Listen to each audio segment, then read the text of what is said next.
आप लोगों का आपके अपने educational channel home science with Pooja में, जिसमें हम बात कर रहे हैं टेक्सटाइल के बारे में। और टेक्सटाइल की हमने फिनिशिंग कुछ पहले क्लास की भी है। उसके बाद में हमने कल जो है बात की थी फिनिशिंग के बारे में, एक क्लास हो चुकी है। आज क्लास सेकंड है, देखते हैं कितना जो है आज कंटेंट कवर हो पाता है इसमें। और आज जो है हम बात करेंगे, पहले कल हमने बात की थी मैकेनिकल या यांत्रिक फिनिशिंग के बारे में। आज हम बात करेंगे रासायनिक यानी केमिकल जो फिनिशिंग होती है उसके बारे में। तो चलिए स्टार्ट करते हैं आज की क्लास।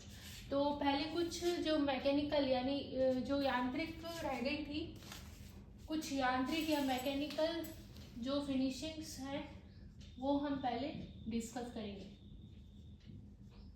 मैकेनिकल या यांत्रिक, ये दोनों शब्द इसलिए हम लेके चल रहे हैं क्योंकि एग्जाम में इस तरह से आजकल ये भी ट्रेंड चल गया है कि जिनका हिंदी मीडियम है उनको थोड़ा कंफ्यूज करने के लिए इंग्लिश का ही शब्द जो है वो हिंदी में इस तरह से यानी व्हाट्सएप वाली लैंग्वेज में लिख के दे दिया जाता है।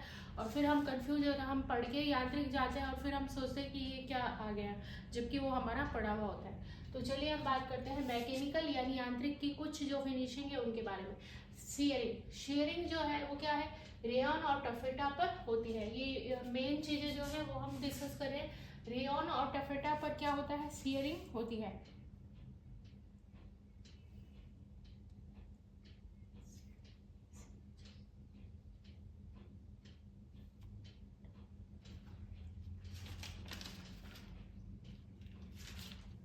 रेयॉन और टफेटा पर शेयरिंग होती है और ये किस लिए होती है, चमक को इम्प्रूव करने के लिए।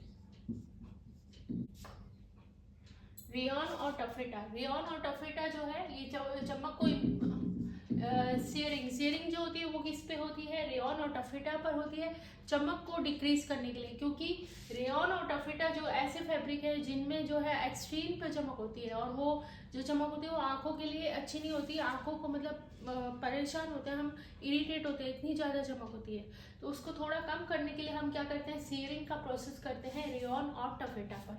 इसके बाद में हम बात कर लेते हैं वेटनिंग के बारे में। वेटनिंग प्रोसेस में जो है स्पेशली इतने सारे फाइबर हैं, इतने सारे फैब्रिक हैं, लेकिन स्पेशली जो है सिल्क पर ये होती है।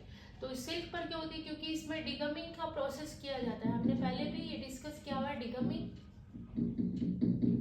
ये डिगमिंग यानी गोंद को हटाने की प्रक्रिया की जाती है। और सिल्क जो है इसमें 95% तक गोंद होता है, सेरेसिन गोंद होता है। इसी वजह से जब हम ये गोंद हटा देते हैं तो क्या होता है, इसमें इसका वजन कम हो जाता है। इस वजन को बढ़ाने के लिए, ताकि ये जो वस्त्र है पहनने योग्य बना सके, इस वजह से इस पर वेटनिंग का प्रोसेस किया जाता है। ये भी फिनिशिंग के अंतर्गत आता है और ये इंपॉर्टेंट क्वेश्चन है, पूछ सकते हैं सिल्क किस फैब्रिक पर की जाती है। तो आपको ध्यान रखना है सिल्क पर। और डिगमिंग की वजह से जो सिल्क है उसका वजन कम हो जाता है, इसी वजह से इसे वेट बढ़ाने का इसमें प्रोसेस किया जाता है। क्रैपिंग जो है कपड़े पर छोटी छोटी चुन्नटें डालने के लिए किया जाता है। क्रैप से ही हमें याद रखना है। इस तरह से आपने बच्चों की यूनिफॉर्म वगैरह देखी होंगी, स्कर्ट वगैरह जो स्कूलों में चलते, तो इसमें क्या होता है, चुन्नटें डालकर जो है स्कर्ट बनाया जाता है। तो ये चुन्नटें आपने देखा होगा, आप कितना भी स्कर्ट को धो ले वो खत्म नहीं होती है चुन्नटें। क्यों नहीं होती है, क्योंकि इस पर क्रैपिंग की फिनिशिंग कर दी जाती है स्थायी रूप से, ताकि ये चुन्नटें हटे नहीं।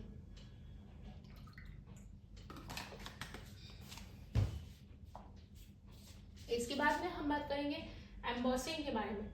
एम्बॉसिंग का मतलब होता है कपड़े पर नक्काशी की प्रोसेस। कपड़े पर नक्काशी का प्रोसेस किया जाता है, यानी उभरे हुए डिजाइन होते हैं इसके अंतर्गत, उभरा हुआ डिजाइन।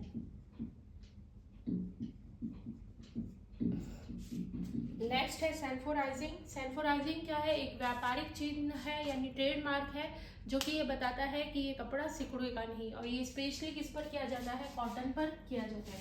ये स्पेशली किस पर किया जाता है, कॉटन पर।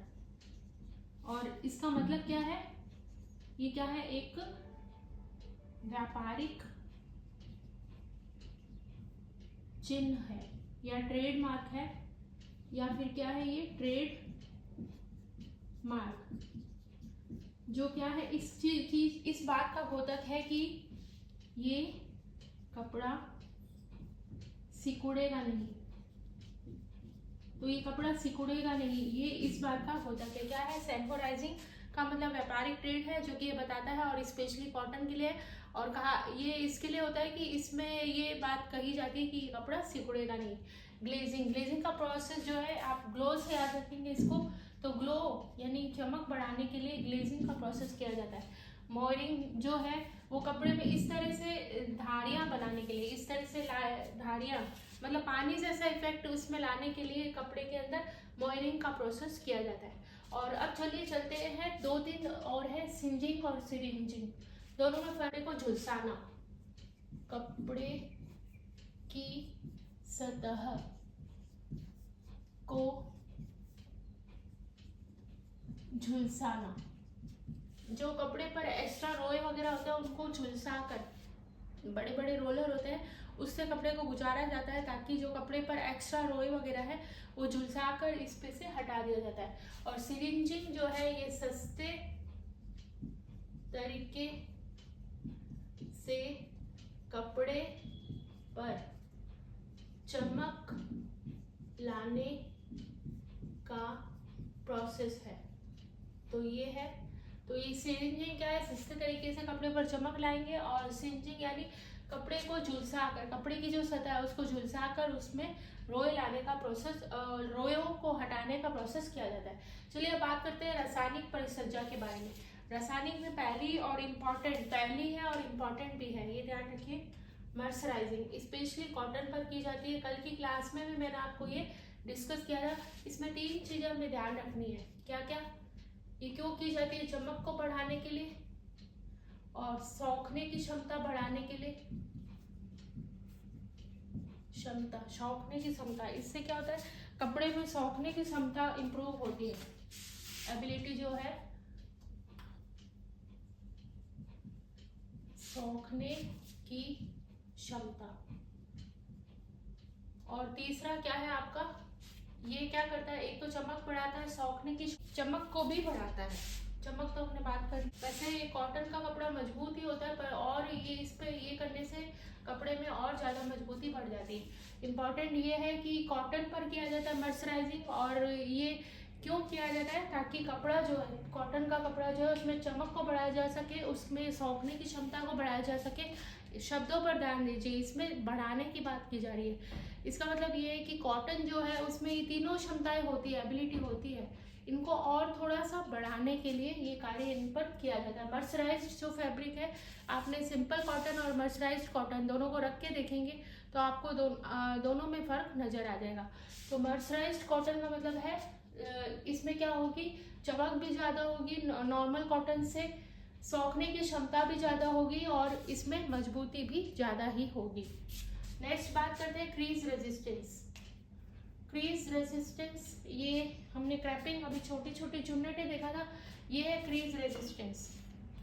ये रासायनिक में भी आता है। तो ये क्या होता है, सिकुड़न प्रतिरोधी होता है, प्रतिरोधी। रेजिस्टेंस का मतलब ये होता है, मतलब ये सिकुड़ेगा नहीं, कपड़ा सिकुड़ेगा नहीं। कपड़ा धोने के बाद आपने देखा होगा श्रिंक हो जाता है, कई बार छोटा हो जाता है, जितना हम साइज का लाते हैं उससे वो छोटा हो जाता है। तो ये इसको बचाने के लिए इस पर क्या किया जाता है, क्रीज रेजिस्टेंस किया जाता है। एक चीज़ और ध्यान रखिए, जितना ज़्यादा कपड़े पर फिनिशिंग होगी, जितनी ज़्यादा कपड़े पर फिनिशिंग होगी उतना ही उस कपड़े का जो मूल्य है वो बढ़ता जाता है। क्यों? क्योंकि इन चीज़ों को करने, इन प्रोसेस को करने में बहुत ज़्यादा इस पर समय और धन का व्यय होता है। इसी वजह से जो फिनिशिंग की जाती है उसके बाद में इन कपड़ों का जो मूल्य है वो भी बढ़ जाता है। तो कुछ कुछ कपड़े जो खास कपड़े होते हैं उन्हीं पर ये फिनिशिंग की जाती है। एक बार आप इसका स्क्रीनशॉट ले लीजिए।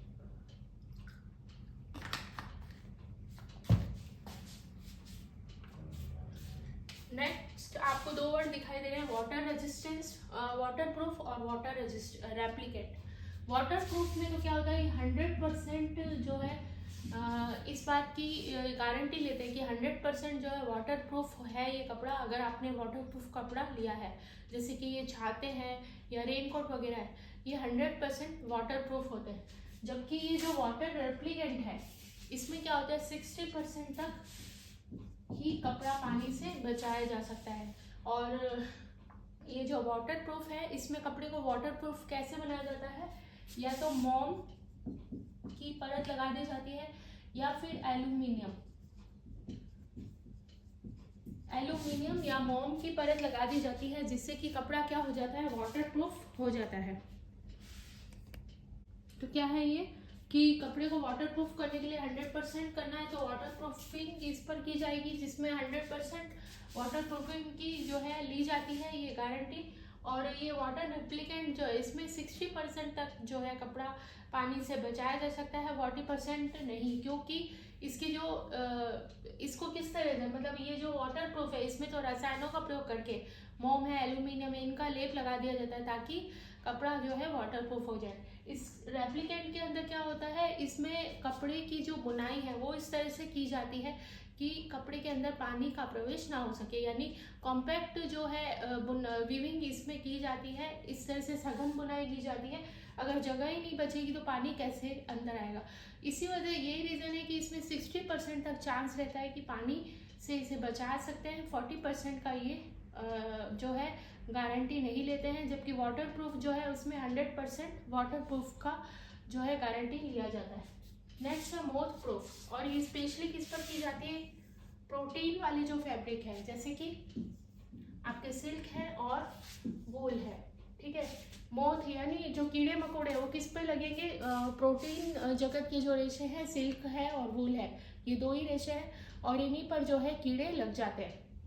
इसके अलावा एक चीज आपको ध्यान रखनी है कि फफूंदी जो है, फफूंदी किस पर लगेगी, ये भी क्वेश्चन पूछा जा सकता है। तो फफूंदी जितने भी वानस्पतिक जगत के जो फाइबर है या फैब्रिक है उनमें फफूंदी लगती है, जैसे कि आपका कॉटन है, जूट है, कपोक है, कपास है, कपास तो है ही, कॉटन और कपास एक ही बात है, कपोक ये जूट है, रेनी और आपका ये लिनन है, ये सारे क्या है आपके वानस्पतिक जगत के पौधे हैं। तो वानस्पतिक जगत के जितने भी रेशे या फैब्रिक हैं उनमें फफूंदी लगने के चांस होते हैं, जबकि जो ये प्रोटीन जगत के जो फाइबर है या फैब्रिक है इनमें क्या होता है, कीड़े मकोड़े लगने की का रहता है। तो आपने देखा भी होगा कि हम लोग क्या करते हैं, ऊनी कपड़ों को उनमें गोलियां वगैरह डाल के रखते हैं ताकि उसमें कीड़े मकोड़े ना आए, और फफूंदी के लिए हम उनको गीली जगह से बचा के रखते हैं ताकि जितनी नमी से हम जितना ज़्यादा कपड़े को दूर रखेंगे उतना ही उसमें फफूंदी लगने के चांस कम होते हैं। आपने ये भी देखा होगा बारिश के समय में, अगर आप मेरा तो प्रैक्टिकल अनुभव है, अगर आप अलमारी में रख देते हैं कपड़ों को बंद करके और वहाँ पर सीलन है, तो आप कुछ समय बाद आप देखेंगे उस पर कपड़े पर जो है फफूंदी लगी हुई है, ग्रीन कलर की, तो वो फफूंदी होती है। तो वो किस पर लगती है, कॉटन पर, स्पेशली कॉटन पर लगती है। कॉटन है या वनस्पति जगत के जितने भी प्लांट हैं या फाइबर हैं उन पर लगती है। तो हमने क्या क्या देख लिया आज, एक बार रिवाइज कर लें। पहले हमने देखा सीयरिंग, पहले कुछ जो मैकेनिकल या यांत्रिक फिनिशिंग रह गई थी, तो सीयरिंग स्पेशली किस पर की जाती है, रेयॉन या टफेटा पर की जाती है। रेयॉन और टफेटा पर क्यों की जाती है, आपको ये चीज़ ऐसे याद हो जाएगी। सीयरिंग यानी चमक को कम किया जाता है, क्योंकि रेयॉन जो है उसमें बहुत ज़्यादा चमक होती है, थोड़ा उसकी चमक को कम एक मिनट, चमक को बढ़ाने के लिए किया जाता है, सॉरी, एक्चुअली रेयॉन पर नहीं, ये रेयॉन वाला नहीं है, ये जो चमक सबसे ज़्यादा होती है वो तो नायलॉन पर होती है। अगर गलती से मैंने कम करने का कह दिया तो आप उसको थोड़ा सुधार लीजिएगा।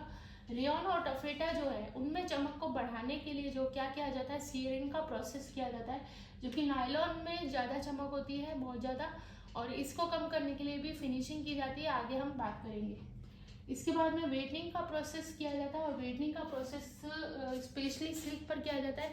डिगमिंग के प्रोसेस के बाद में सेरेसिन गोंद जो है हट जाता है, 95% तक होता है। इसको हटने के बाद में जो सिल्क है उसका वजन कम हो जाता है, और इस वजन को बढ़ाने के लिए वेटनिंग का प्रोसेस किया जाता है। क्रैफ्टिंग, कपड़ा जो है उस पर चुन्नटें डालने के लिए, छोटी छोटी चुन्नटें डालने के लिए, इसमें आप इसका एग्जांपल ले सकते हैं, यूनिफॉर्म वगैरह जो होती है गर्ल्स की, उनमें जो है स्थायी रूप से चुन्नटें डाल दी जाती है। नेक्स्ट है एम्बोसिंग, कपड़े पर नक्काशी डालने के लिए, उभरा हुआ प्रभाव डालने के लिए हम एम्बोसिंग का प्रोसेस किया जाता है, और ये उभरा हुआ होता है। सैनफोराइजिंग, सैनफोराइजिंग जो है एक व्यापारिक या ट्रेडमार्क है, जो कि ये आपका गारंटी लेता है कि जो भी कपड़ा है वो सिकुड़ेगा नहीं। तो स्पेशली कॉटन के लिए होता है ये ट्रेडमार्क है कि कपड़ा सिकुड़ेगा नहीं धुलने के बाद में। ग्लेजिंग जो है ग्लो लाने के लिए किया जाता है। मोयरिंग जो है कपड़े पर धारियों का जो इफेक्ट है वो देने के लिए किया जाता है। और अब हम यहाँ पर बात कर लेते हैं सिंजिंग और सिरिंजिंग के बारे में। उसका मतलब है कपड़े की सतह को झुलसाना। कपड़े पर छोटे छोटे रोए होते हैं, उनको झुलसाने के लिए सिंजिंग का प्रोसेस किया जाता है। सिरिंजिंग जो है सस्ते कपड़ों में चमक लाने के लिए सस्ते तरीके से, सस्ते कपड़े नहीं, सस्ते तरीके से कपड़े पर चमक लाने के लिए जो है सिरिंजिंग का प्रोसेस किया जाता है। और रासायनिक परिसज्जा या केमिकल जो फिनिशिंग है वो क्या है देख लेते हैं। तो केमिकल में आप ध्यान रखिएगा कि केमिकल में यंत्रों का यूज़ नहीं किया जाता है, केमिकल्स का यूज़ करके ही फिनिशिंग का प्रोसेस किया जाता है। जिस तरह से यांत्रिक या मैकेनिकल में मशीनों का प्रयोग किया जाता है, और उसी तरह से रासायनिक परिसज्जा में रसायनों या केमिकल का उपयोग करके काम किया जाता है। तो मर्सराइजिंग ये क्या है, स्पेशली कॉटन पर की जाती है। और इसके जो ध्यान रखिएगा इसमें क्या है, इसको खोज कब की गई थी, 1853 में मर्सर के द्वारा। मर्सर एक वैज्ञानिक थे, इन्हीं के नाम पर इसका नाम भी मर्सराइजिंग पड़ा था। और 1853 में इसकी खोज की गई थी मर्सर के द्वारा। चमक को बढ़ाने, सौखने की क्षमता को बढ़ाने और मजबूती को बढ़ाने के लिए कॉटन पर ये फिनिशिंग की जाती है। और इसमें जो है कास्टिक सोडे का प्रयोग किया जाता है, कास्टिक सोडा। नेक्स्ट है ग्रीस रेजिस्टेंस का मतलब है कपड़ा जो है सिकुड़ेगा नहीं इस फिनिशिंग के बाद में। वाटर प्रूफ यानी कपड़े में 100% जो है ये इस बात की गारंटी लेते हैं कि 100% तक ये कपड़ा वाटर प्रूफ है। मोम या जो एल्यूमिनियम है उसके लेप को कपड़े की परत पर लगा दिया जाता है, जिससे कि कपड़े के अंदर पानी प्रवेश नहीं कर पाता है। इसी तरह से रेप्लिकेंट जो है, इसमें क्या होता है, कपड़े के अंदर 60% तक जो है कपड़े को पानी से बचाने की जो है गारंटी दी जाती है। 40% तक ये गारंटी नहीं लेते। और इसमें काम क्या किया जाता है, कपड़े की जो बुनाई इस तरह से कॉम्पैक्ट बुनाई की जाती है ताकि कपड़े के अंदर पानी घुसे नहीं। नेक्स्ट है मोथ प्रूफ, जो कि स्पेशली प्रोटीन जगत के कपड़े जो है उनमें किया जाता है। और आपको ध्यान रखना है कि फफूंदी किन पर लगती है, स्पेशली फफूंदी जो है वो वानस्पतिक फाइबर में। ठीक, ये हो गया हमारा वाटर प्रूफ और वाटर रेजिस्टेंस। मोथ प्रूफ हो गया है। फफूंदी स्पेशली किस पर लगती है, वाटर जो ये होता है और एक और चीज ध्यान रखिए, फफूंदी को रोकने के लिए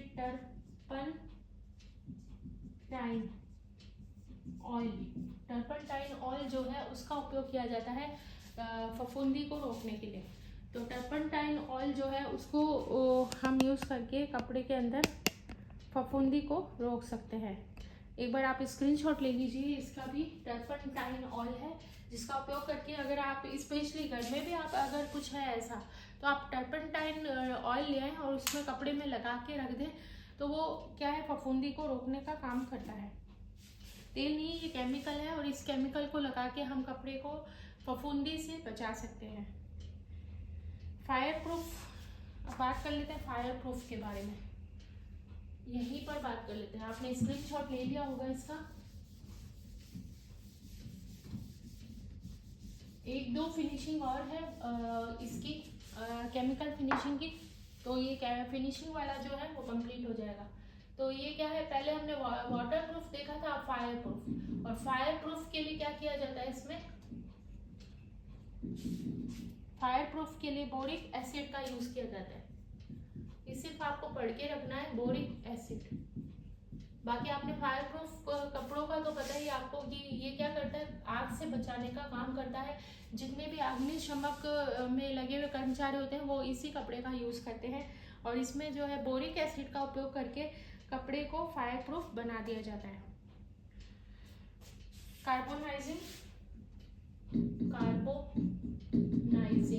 कार्बोनाइजिंग की जो फिनिशिंग है वो स्पेशली वूल पर की जाती है। और क्यों की जाती है, ताकि जो गंदगी को दूर करने के लिए, गंदगी या इम्प्योरिटी को दूर करने के लिए। नेक्स्ट है आपका एंटी स्नैग। एंटी स्नैग यानी एंटी स्नैग यानी लटकन, लटकन प्रूफ। यानी कपड़ा जब हम सुखाते हैं तो कई बार आपने देखा होगा कंधे बच्चों के इस तरह से लटक जाते हैं तो बड़ा अजीब सा लगता है, यानी फिटिंग उनकी सही नहीं बैठती।